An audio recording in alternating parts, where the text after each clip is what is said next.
right, welcome to the very first episode of the JabNSlip podcast. This is history in the making, ladies and gentlemen. 100%. I'm one of your hosts, DJ Czar. You know what I'm saying? I'm going to have the other gentlemen introduce themselves right now. What up? It's your boy CJ, a.k.a. The Technician. Whoa. Jeez. Okay, it's your boy Ronnie, a.k.a. Relentless Boxing.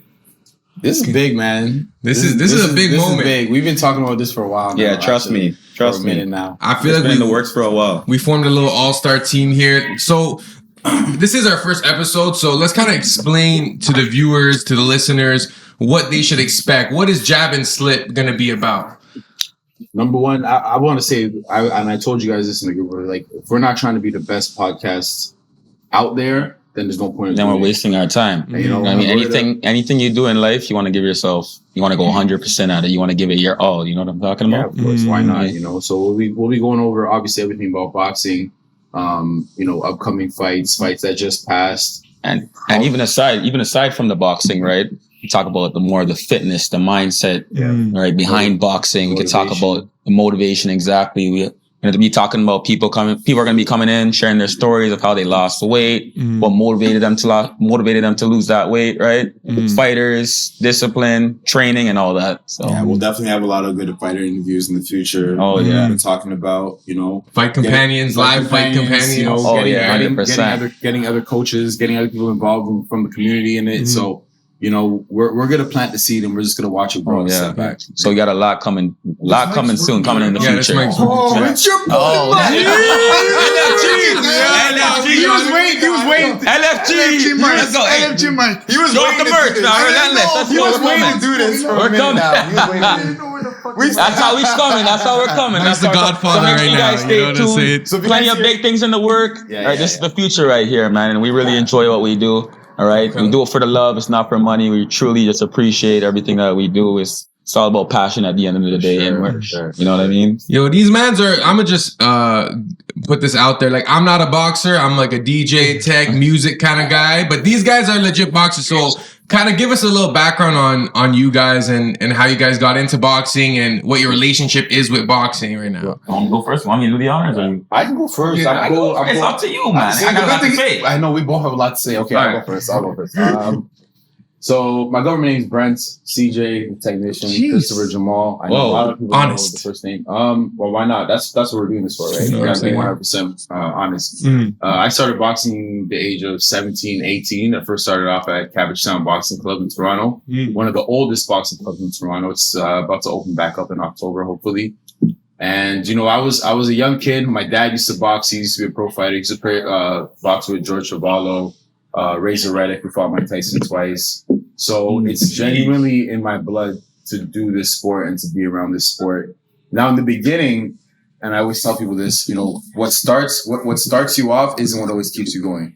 In the beginning, it was because, you know, I wanted to get close to my pops and everything like that. And then you realize, like, you're your own man now. You know what I mean? And so I started doing it for myself. And I started seeing myself develop in ways that I never could imagine, you know what I mean? So I've been doing it since then. I'm 32 years old now, and being in the Boxing Ontario and going to different events and seeing like old coaches that remember me from like when I was like 17 years old, it just like, it brings back like, probably like you've been like, this is what I was supposed to be doing from a long time ago, you know what I mean? And I've done many different things. I've opened up I've opened up many different doors. I've put my hand in many different pots to see where, you know what I'm saying? We all got that juice. We all got that thing. So do you feel like from day one, your why has changed, but the intention behind it has stayed the same? 100%.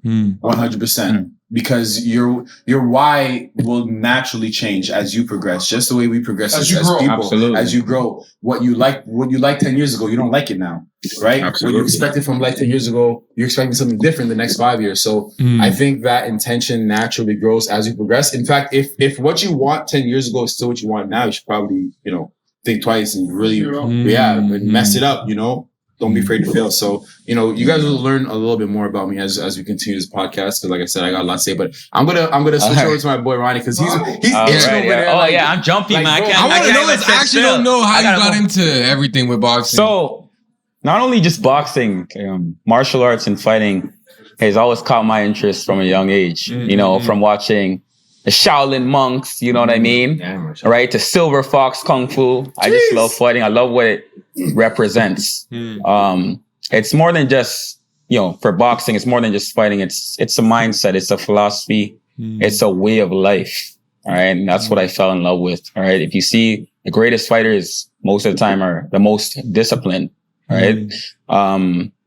So I always wanted to get into it. I started Relentless Boxing over the quarantine, so COVID. All right, You started it? That's when I started. I thought you've been established. No, I started. I always had that personality though. Anything I wanted in life, I always pushed for it. That's where Relentless came from. That's crazy. It's that new. That's where Relentless came from. So I wanted to instill that mindset into other people, encourage them, motivate them. All right. Because nothing is given in life. You have to work for something, everything that you want. Right. So that's where that name came from.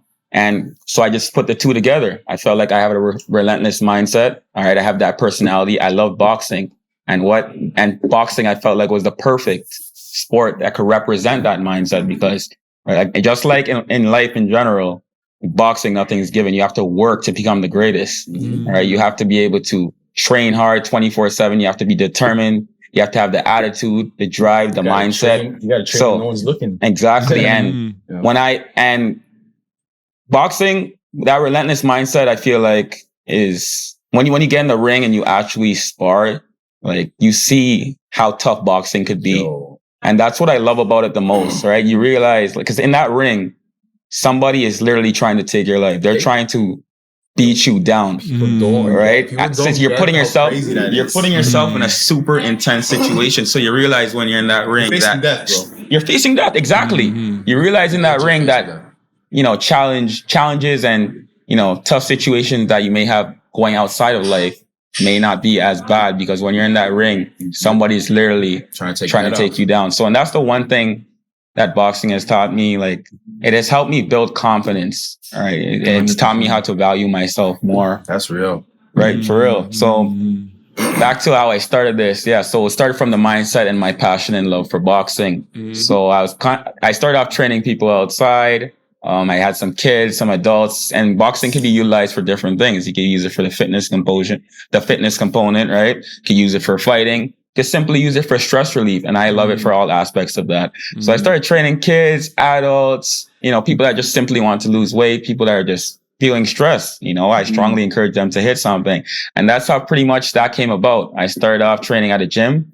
The academy was located, Warden and St. Clair. Warden and St. Clair. And that's where I met George. There you go. That's how George got started. He started through me and he loves it. He had the passion for it. He works hard. He works like a dog, man. And I'm sure you got a feel of that relentless mindset in that gym. You know how I train, right? Yo, it changed my life because like growing up, I was like a fatter kid. I wasn't confident, and then I started losing weight. And then when I started learning how to box, I felt like there's like, now I can kind of defend myself. Even if like someone might be able to beat me up, it's like that attitude that's like, I'm gonna go at you. Confidence. And that goes back to what I said. That goes back to what I said. It's more than just boxing. Yeah. Like boxing, you're constantly overcoming challenges and you're facing obstacles every single time. And by doing that, by boxing constantly, right? You're overcoming those challenges, which builds character, right? It teaches you principles, it builds character, and pretty much that's it. So I was training at the academy it's called, at 6 Roper Road up the street, and then I found Mr. Mike over here at LFG. The Godfather. You guys met Mike already. And it was one of the greatest moves I have ever made because the energy in here is crazy. These guys are all what I'm about. They work hard. They have a vision. And then I transitioned all of my classes that I had going at the academy into LFG, and it's gradually growing. And I truly just love it, man. I can't wait to see. I want to make a comment on bro, the marketing you done for Relentless, like how you've grown the platform is crazy because I see like everyone I know follows you. You know what I'm saying? I'm like, and I didn't know it was that new too. Like, how did you grow that like fan base, the follower base? Like, you have a lot of I feel like on that platform. I feel like as soon as someone experiences that energy and tenacity in my classes, it's infectious, it's contagious. Word of mouth, pretty much. Right? And that's the kind of positive energy I want to, not only bring in my classes, to bring in the world. I feel like we're doing God's work. We're changing people's lives we're transforming them, right? Mm-hmm. We're helping them become more positive.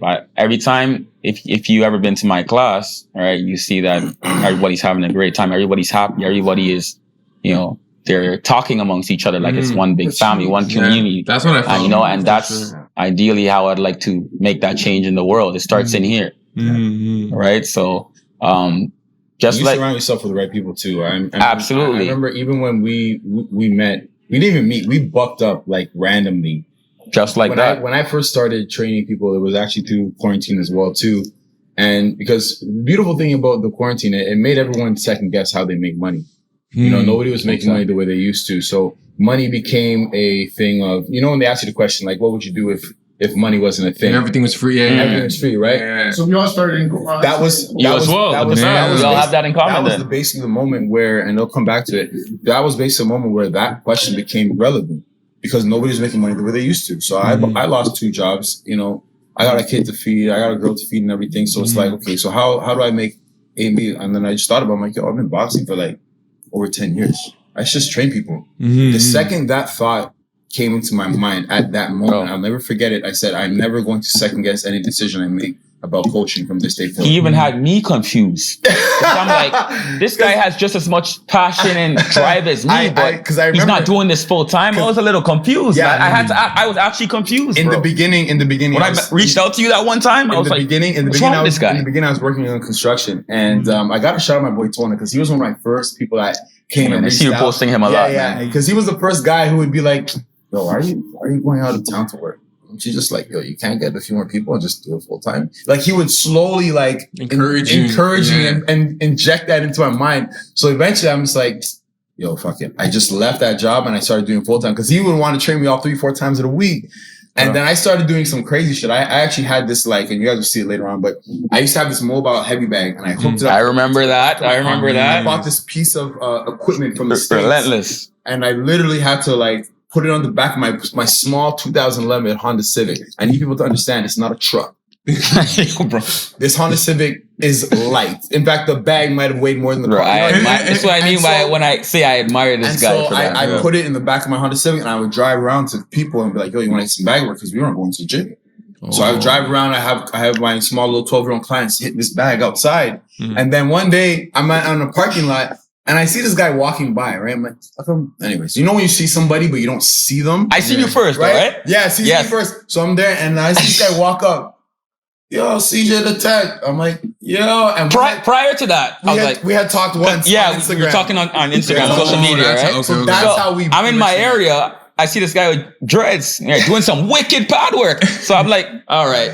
I gave it a quick glance and then I was walking to the store. I was going to go get something. Then I gave him a double. I'm like, no, wait, that has to be him. So that's how that transpired. I walked over and said, that's the Tech right there. No one else has that. The only man I've seen do that. That was crazy. I appreciate that. So how long after you guys met did you think of this podcast idea and how did that come out? I'll let him do the honors of how this came about. So I host sparring events at Ajax every Saturday. So I invite a bunch of different gyms, blah, blah. Sometimes I have 30, there was one event where I had 35 fighters come from all over the place there. It feels like you're in Floyd Mayweather's gym. That's how I want to build the doghouse stuff, right? Trust me. I call it the Durham Doghouse. In Las Vegas, trust me. So, he would have his fighters come down. So we had this idea only 2 weeks ago, actually. And we were talking about Earl Spence and Crawford fighting. And then we got into this big debate. We started. He's like, yo, you know what? We shouldn't even get into this. Listen, we were there for 2 hours already sparring. I had to go. I didn't even want to entertain it because I knew if we got into I'm a big fan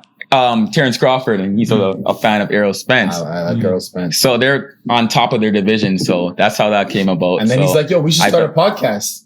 And just like that, because I'm like, are you serious? He goes, yo, I'm serious. The next day, just like that, I cannot make this stuff up. I see an Instagram group with all of us. Relentless. Yeah. And I was I tell you guys? And I was like, Ronnie says, he keeps me on my toes. Anything he says the next day, he's really doing the idea. And I executing right. And the first thing I said, I've been like that since I was young. And the first thing I said is, yo, if we're not trying to be the best, I said I'm not in. But if we are, I'm 100% every single week. I'm there, and then here we are today. Just like that. That's wild. Magic. Done. Yeah, because a lot of mans will hit me up like, yo, let's do a podcast, but they're not serious. But I knew when you made the group chat, I'm like, this is happening. This is actually happening. Next day. He made it the next day. He started asking about logo ideas, this and that. I'm like, oh, okay. I was just been like that since I was young. It's just been in me, and I see you guys, a bunch of talented gentlemen in here. You know what I mean? Right? Boxing, you're DJing, tech stuff. You know what I mean? Mike,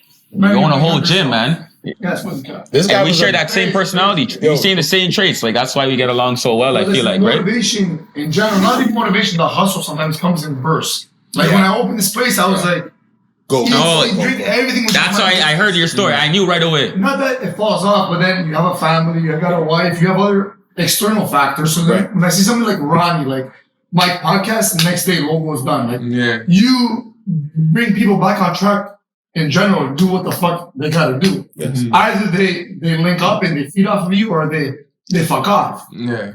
And they don't. But look what you've done already. Like because and I appreciate that, bro. That's why we all have that in common. And the reason why I'm like that, I feel like we all have a time. It's very similar to like a prime. Mm-hmm. We all have a time where we're only young for so long. Yeah. Right? We're only young for so we have the time. We have the youth. We may not have the time, but we have the energy. Oh yeah, for sure. We hold each other accountable. We have the motivation, right? And that time is restricted. Mm-hmm. So I like to live my life to do as much as I can before I reach that time where I can't do it anymore. That's why when I have all these ideas flowing through my head, I'm very quick to implement it. Back to that relentless mindset I was talking about. And it's also a very when you read a lot of psychology books. One of my favorite subjects. I'm glad you touched on that. The mind has a very interesting way of making you do something, but also creating the reason why you shouldn't do it. So I believe it's like a 5 to 15 second rule where if you have a new idea, if you want to make a decision, whatever your first initial feeling and idea is, that's actually the way you need to go. Yeah. And actually the human brain will start to process and create fear and anxiety and create things that might get in the way of building excuses. It's comfort, right? Right. The path of least resistance. Right. So you want to go habitually what is easy to get out of. Right. And we can't. Once you start understanding, I started understanding like, yo, it's really a battle of just you and your mind. It's the battle of the natural human and brain connection to survive, to not want to go the path less traveled, right? Where you don't want to have fear and you don't want to feel, you're just going to go, screw it, I'm not going to do it. It's like a lot of guys that want to fight. In the beginning, they're like, yo, I'm fighting. And then all of a sudden, they're like, oh, no. The nerves kick in. It's also like a survival instinct. And it's a good thing. Yeah. I always tell fighters, if you're about to go into a fight and you're not nervous, I'm nervous for you. Yeah. You need to have a little bit of nervousness is always good. Exactly. Adrenaline keeps a little twitchy. Twitchy, exactly. Keeps you on edge. If you're too relaxed, if you're too mentally stoic, then you won't have the ability to move the way you react. Exactly. Like you said earlier. Motherfucker really trying to take your head off. Trying to take your life in there, you know? I've seen. And I experienced that the first time I sparred and got my ass whooped. Right. Oh, I've listen. That was the rudest ass whooping I've ever experienced in my life. And you know who you're talking about. I'm not shouting out your name, but listen, we're gonna have to pull up some. You built this right here. We're gonna have to pull up some old. I have some old clips of me sparring. I can't. He knows who he is. I'm just know. I remember you, bro. I'm coming back for you. Would you contemplate a rematch? Oh, absolutely. I'm ready now. So you know who you are, and if you want it, then come fucking get it. We can always speak about rematch. How about that Triple G versus Canelo? Right? Well, let's talk about it. Let's talk about that. Okay, yo, this is what I wanted to ask because it's kind of related to that fight. But what age do you think is like a fighter's prime, at least with boxing? Like, and when are they past? Touchy. I feel like your prime could come at different times. To be honest, that's how I feel. Look at Mike Tyson. Look at Triple G. Look at Bernard Hopkins. Who fought at 50, won a championship at 49. Like, what are we really? So I would say, to answer your question straight on, just depends on the fighter. I feel like different fighters bloom at certain, times. Because in the case of Triple G, it seemed like he was like kind of past that point. Whereas Canelo, it seems like he's very much in his prime right now. Exactly. I was just gonna say, I think it's a balance of both experience and your body being able to do what you want to fucking do. So Triple G has that experience, but he doesn't have the body to do what he used to be able to do. Exactly. So I think it's like a little explosiveness. That's what was missing. The one thing that the first thing that a fighter loses is the speed. The speed. But Roy Jones. But what comes with what when you lose speed, your experience start to see things before it happens. You're literally in there and you can see your opponent do something before it happens. Mm-hmm. Now, can we say Triple G was, okay, he's 40, he's blah, blah, blah, this, that, and third. But the way I watch the fights, okay, now I'm going to take age out of it for a second. I watch the trilogy like this. I'm very weird when I watch boxing. I watched the first fight, the second fight, and as soon as the second fight started, the third fight started. So as soon as I watched the first round, I knew Triple G's not going to find his rhythm. Because if you watch, I knew right off the bat, the first two fights, he was in this rhythm.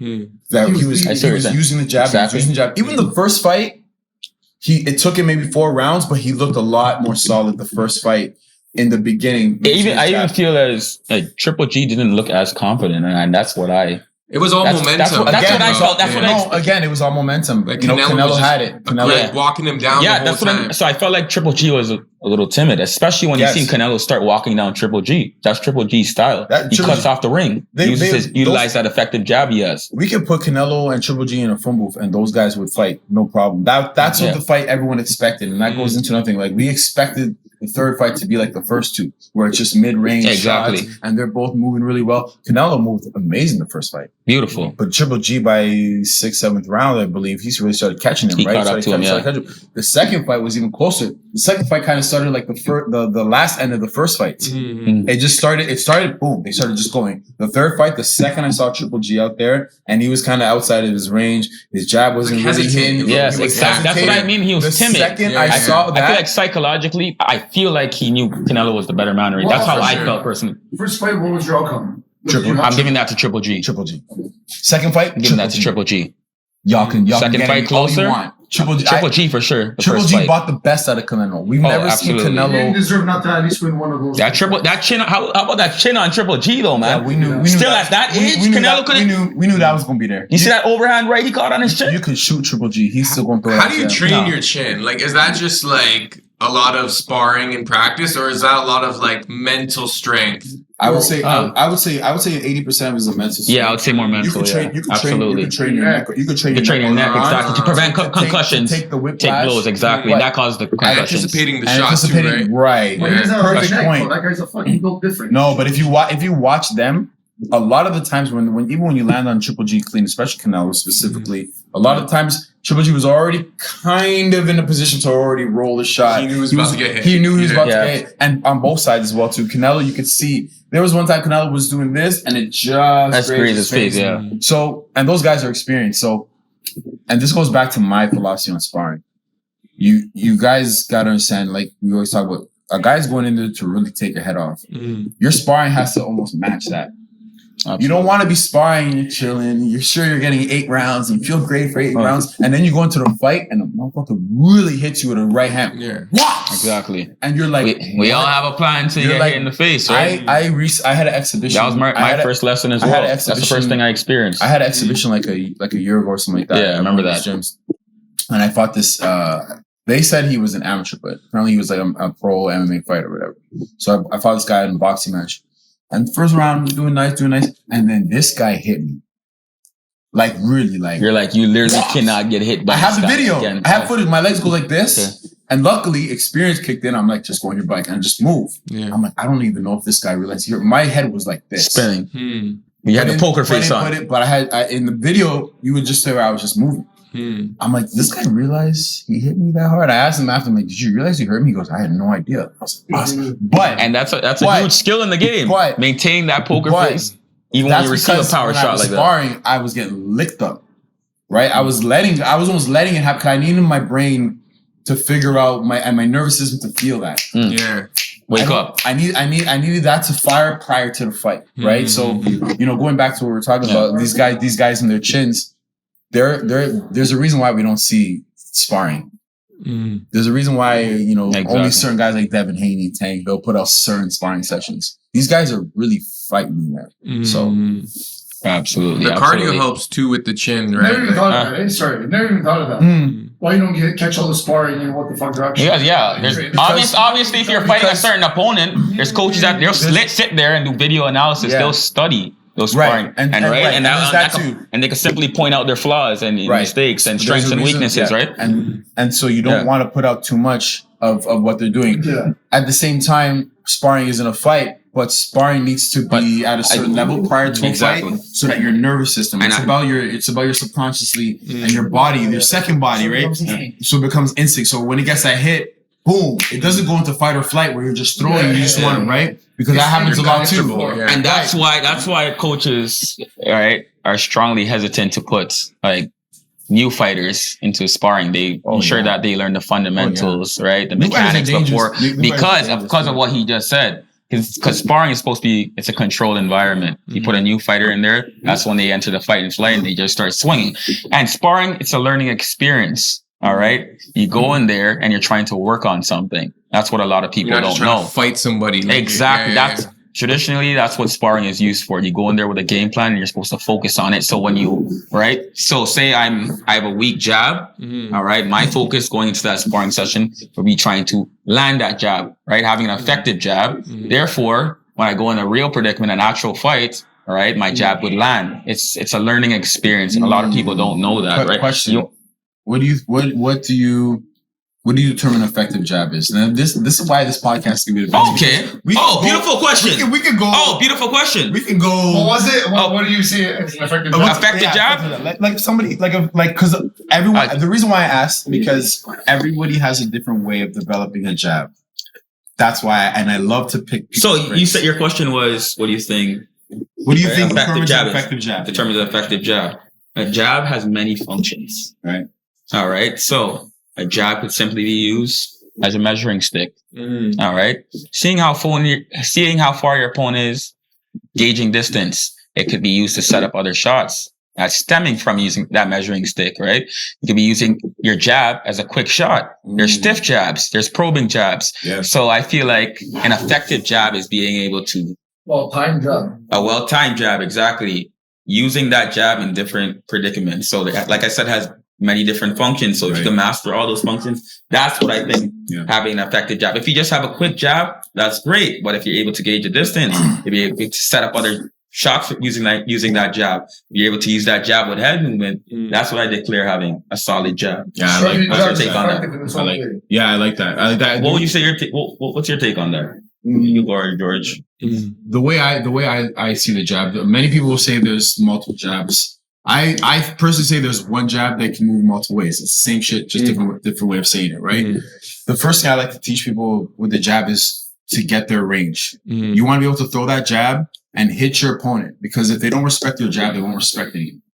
You get what I'm saying? So if you can't land your jab, well, okay, you have a good right hand or you have a good uppercut. If the jab is like the foundation, that's the key. That's the setup. Absolutely, everything stems from the jab. You got to figure that. You got to figure out that range, and you might not have. It might not be snap. Might not be right, but you want to get to the point where it can go from A to B and make contact. The body mechanics, right? So that goes down to mechanics. So that's what I always think when I come to that. What Ronnie actually taught me, and I kind of noticed it in the Canelo fight, was like everything they're throwing is like at least 80 to 90%. Like you could tell that like even their jabs were like with purpose. Oh yeah. At least with Canelo, like his jabs were so strong. Everything. When I was seeing Triple G throw the jab, sometimes it felt like a lot of it was just like range, or like it wasn't 100%, but it felt like everything Canelo was throwing was like damn near 100%. Yeah, and that was the big difference. And once you establish that jab, right, especially if that jab's landing, then it makes your job much easier because now you don't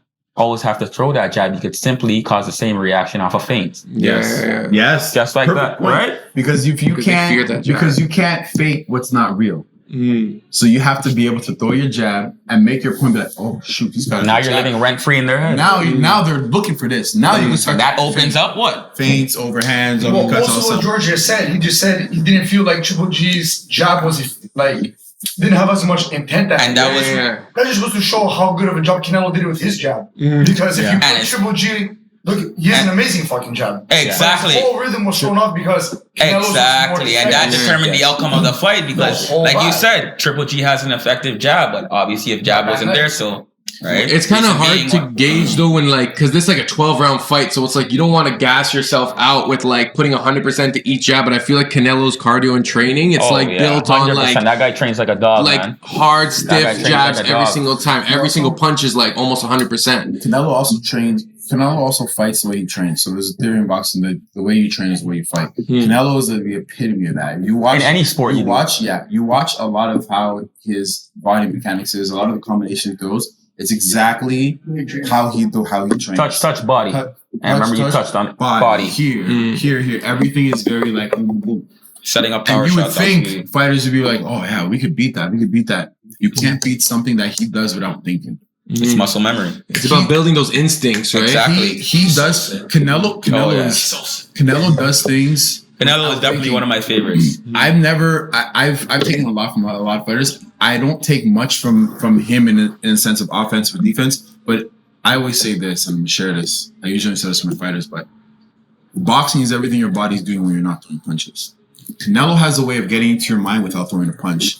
His stance, twitchy, a lot of movement. Yeah, absolutely. It's a lot of movement. That high guard, the head movement, and hard to hit. Absolutely, It's very hard to hit. Even when he's not, he's a complete fighter. Even when he's not doing anything, he's making you think something is coming. Absolutely. Even a lot of the combos he'll throw out, you just throw it to see what your reaction is. Same with the way Loma downloads info. Like if you watch him versus Plant was so composed. Plant was so fucking. And I feel like Floyd Mayweather transformed Canelo. He did. I was just Floyd gonna say Mayweather transformed Canelo because he was not fighting like that. Plant did great against Canelo. Plant did great. Yeah, he did. He had a great game plan. And he also hella deserved that shit because if you know his story, like Plant's story is crazy. Yeah, Plant's story is crazy. Yeah, he's been through a lot. Yo, there's a question I want to ask about sparring because I know at least with like MMA, a lot of those guys like they don't want to take too much damage in training. So how do you kind of manage the like accruing damage, but also like still sparring? You know what I'm saying? Because like, so that goes down to the theory of periodization. So basically, when a fighter is going through a fight plan, right? So let's say you have a fight coming up in a month. Yeah, I'm gonna have a mental plan or a physical plan of okay, here's when you're gonna spar. Here's the kind of sparring it's gonna be. Here's what we're working on. So maybe in the beginning of training, the sparring is hard. Yeah, like it's got to be here. Then as you taper down to periodization, your sparring becomes very technical. Still hard, but technical. And a technical, but lighter on your body. Yeah, exactly. And that comes back to what I said. That way your body can peak. And that comes back peak to your fight. And that comes back to what I said about maturing as a fighter. That's why if somebody just comes to you, if a new person comes to the gym, automatically says they want to fight, you don't let them fight. Yeah, exactly. I get a lot of that. No. I get a lot of that. You want to teach them the fundamentals for at least a few months, and you want to slowly integrate them into the sparring. Right? Yeah, it's a controlled setting. Yeah. And you must be disciplined and mature as a fighter in order to keep your composure as you're in that ring, because obviously the fight or flight, like we were touching on earlier, right? Comes into play, right? So I'll say maturity and discipline for me, to be honest. I wish I went through that. When I first started boxing, I probably trained for like 3 months, and I was like, yeah, I want to spar. And I remember I was a young kid, man. I was like, mash this guy up. I've been training for 3 months. 3 months I've been training for. I'm like, I'm gonna mash this guy up. I went in there. I'm back home. I'm like crying on the bus. My nose is 5 times bigger. Hey, everybody shared that same experience, man. My lip is busted up. My liver was probably black by the end of that. My first sparring session. On that bus ride, I was like, but I love it. Yeah, you love it. That's the moment of. You didn't get discouraged. You went back. No, I had motivated you. But I'm sure you didn't get. But I was if you're discouraged, you wouldn't have went back. Right, but I wasn't broken. Oh, okay. So some guys. And that's why you have to be careful of the character you're putting in the ring for time, because they might train hard. That's what I mean. And then they get hit, like really, actually dropped. Because that's a moment of, okay, do you want to continue doing this? Because that is a major possibility. And one thing my coach taught me is like, it might, as you get better, that hit becomes further and further far apart. In the beginning, you're getting dropped. Almost like time in front. Now it's happening every few months, maybe a couple weeks. Maybe you didn't eat well and you get rocked.